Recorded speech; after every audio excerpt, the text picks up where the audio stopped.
Hello बच्चों, कैसे हैं आप सब लोग। आशा करती हूँ आप लोग बिल्कुल ठीक होंगे और मैं भी बिल्कुल ठीक हूँ। मैं हूँ आपकी हिंदी व्याकरण की अध्यापिका। मेरा नाम है सोनम खान। आज पढ़ेंगे हम पाठ नंबर 14 जिसका नाम है विशेषण यानी एडजेक्टिव। तो आइए बच्चों पढ़ना शुरू करते हैं। जो शब्द संज्ञा और सर्वनाम शब्दों की विशेषता प्रकट करते हैं उन्हें विशेषण कहते हैं। नीचे लिखी पंक्तियों को ध्यानपूर्वक पढ़िए एवं समझिए। मेरे माता पिता सरल तथा शांत स्वभाव के हैं। वे हमें घुमाने के लिए चिड़ियाघर लेकर गए। चिड़ियाघर के सभी जानवर बहुत अच्छे थे तथा रंग बिरंगी थे। वहां का वातावरण विशेष शांत और हरा भरा था। हमने वहां बहुत से छोटे बड़े जानवर देखे। उपयुक्त पंक्तियों में सरल, शांत, अच्छे, रंग बिरंगे तथा छोटे बड़े शब्द गुण, स्वभाव, रंग रूप आदि का ज्ञान करा रहे हैं। इन शब्दों को विशेषण कहते हैं। विशेषण के चार भेद होते हैं, जैसे गुणवाचक विशेषण, संख्यावाचक विशेषण, परिमाणवाचक विशेषण और सार्वनामिक विशेषण। सबसे पहले देखिए गुणवाचक विशेषण। जो विशेषण किसी संज्ञा अथवा सर्वनाम के गुण, दोष, रूप, रंग, आकार, स्थान, काल, स्वाद, दिशा इत्यादि का बोध कराते हैं वे गुणवाचक विशेषण कहलाते हैं। जैसे गुण दोष देखिए, सरल, दुष्ट, भला, विनम्र, दयालु, सच्चा, झूठा, ईमानदार, बेईमान, क्रोधी, बुद्धिमान इत्यादि। आकार प्रकार, छोटा, बड़ा, गोला, लंबा, चौड़ा, खुरदुरा, विशाल, सूक्ष्म, मोटा, पतला इत्यादि। रंग रूप, काला, सफेद, नीला, पीला, हरा, गुलाबी, गेहुआ, सुनहरी, चमकीला इत्यादि।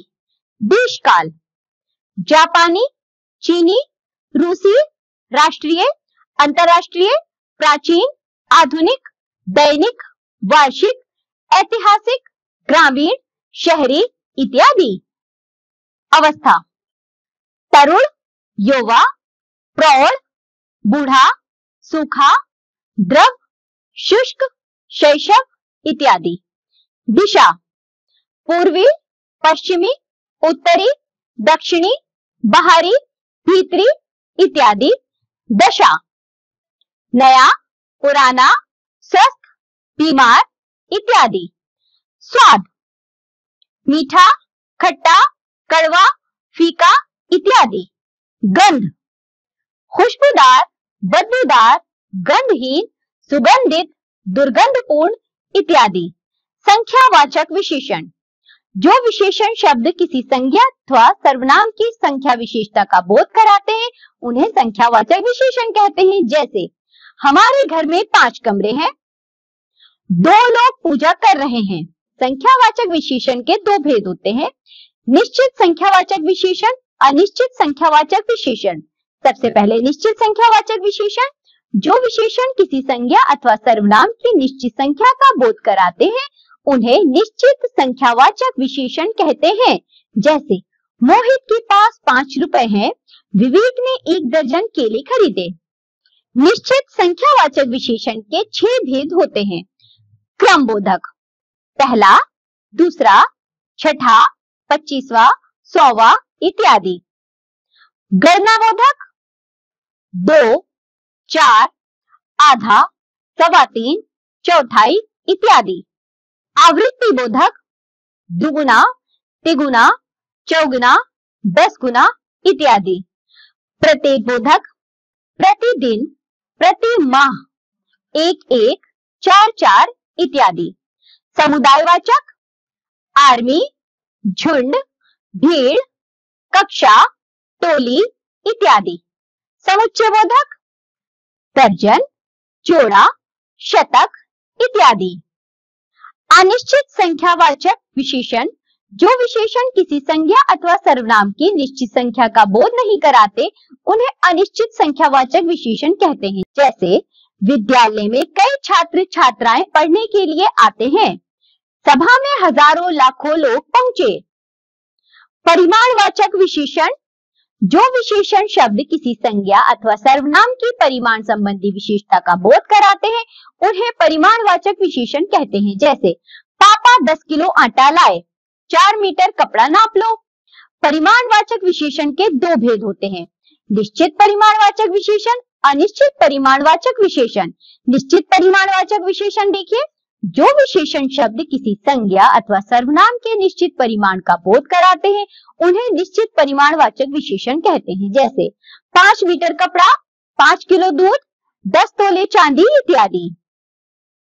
अनिश्चित परिमाणवाचक विशेषण, जो विशेषण शब्द किसी संज्ञा अथवा सर्वनाम के अनिश्चित परिमाण का बोध कराते हैं उन्हें अनिश्चित परिमाणवाचक विशेषण कहते हैं। जैसे थोड़ा अचार, कोई किलो चावल, गजों जमीन, कई तोले सोना इत्यादि।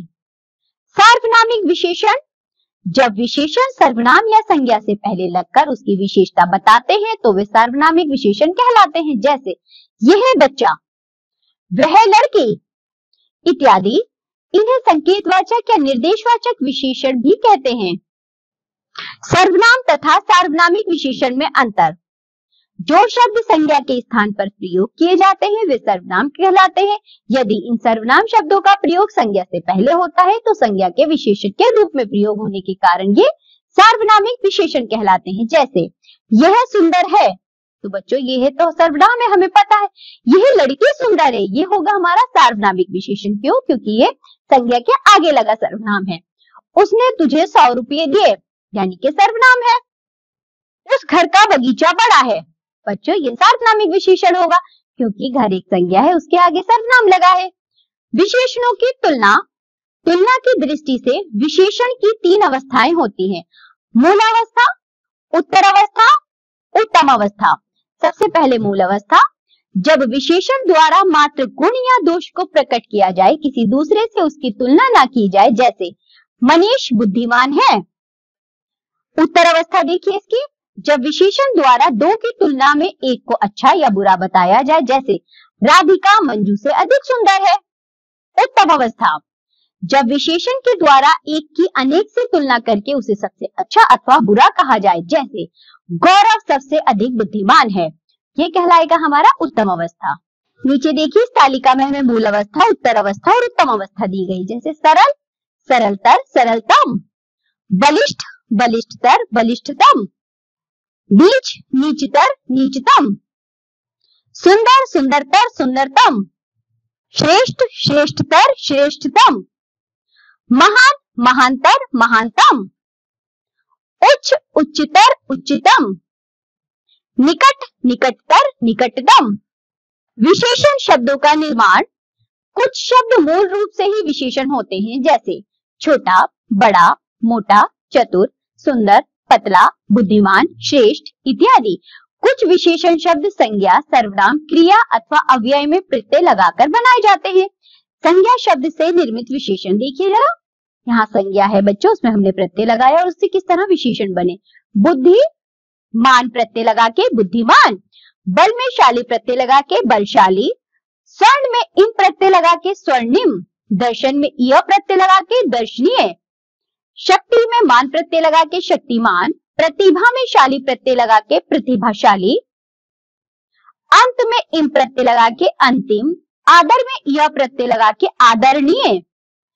सर्वनाम से निर्मित विशेषण, यहाँ सर्वनाम दिए हैं, प्रत्यय लगाया, विशेषण देखिए। तुम, सा प्रत्यय लगा के तुम सा, मैं, सा प्रत्यय लगाया मुझ सा। क्रिया से निर्मित विशेषण, जैसे देखना, आवृत्ति प्रत्यय लगा के दिखावटी, चलना, उ प्रत्यय लगा के चालू, बिकना, आव प्रत्यय लगा के बिकाऊ, बनाना, आवटी प्रत्यय लगा के बनावटी, भागना, ओरा प्रत्यय लगा के भगोड़ा, पढ़ना, आकू प्रत्यय लगा के पढ़ाकू। अवयव से निर्मित विशेषण, यहाँ अवयव दिए गए हैं, प्रत्यय और विशेषण देखिए। आगे ला प्रत्यय लगाया अगला, पीछे ला प्रत्यय लगाया पिछला, बाहर ई प्रत्यय लगाया बाहरी, ऊपर ई प्रत्यय लगाया ऊपरी। इसी के साथ ये पाठ होता है हमारा यहाँ समाप्त। आज हमने पढ़े हैं विशेषण।